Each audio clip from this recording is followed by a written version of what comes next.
साथीहरु good morning सबैजनालाई। आज हाम्रो साथमा चाहिँ फेरि रायोवाला बड्डा मिलेका छन्। आज उहाँलाई चाहिँ म केही क्वेसन सोध्छु है, हेर्नु होला, लास्टसम्म हेर्नु होला। तपाईलाई यो नेपालको राजनीति कतिको आउँछ बड्डा? एकदम धेरै धेरै आउँछ नि मलाई त हो मिलाएर त आउँछ नि टाइममा मिलाएर। यो नेपालमा चाहिँ प्रधानमन्त्री को छ आज भोलि? पुण्य गौतम पुण्य गौतम नेपालको प्रधानमन्त्री पुण्य गौतम हो नि त। ए अनि राष्ट्रपतिको हो? बोले तो मेरी राजी देउबा। राजी देउबा? अनि यो केपी ओली चाहिँ को हो थाहा छ तपाईँलाई?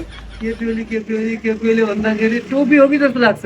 होइन अनि रायो चाहिँ आजभोलि कारोबार कस्तो चलिरहेछ? रायोको त अहिले धेरै चल्नुभन्दा त धेरै राम्रो चलिरहेछ। त्यहाँ ल्याउँ भने अहिले तर आर्थिक कमजोरी छ, कोही छन् भने मलाई सहयोग गरिदिनु होला। त्यसमा म एक स्क्रिनसट पनि राखिदिने जस्तो छु। यिनलाई हेल्प नम्बर पनि राखिदिन्छु। के गर्ने त मैले अहिले तर अहिले आर्थिक कमजोरी हुनाले मैले अब दाढी पनि फाल्न सकेको छैन हजुर। ए ल त तपाईँहरूलाई यो भिडियो मन पर्यो भने लाइक कमेन्ट सेयर अनि मेरो प्रोफाइललाई फलो गर्न चाहिँ नबिर्सनु होला है। Thank you.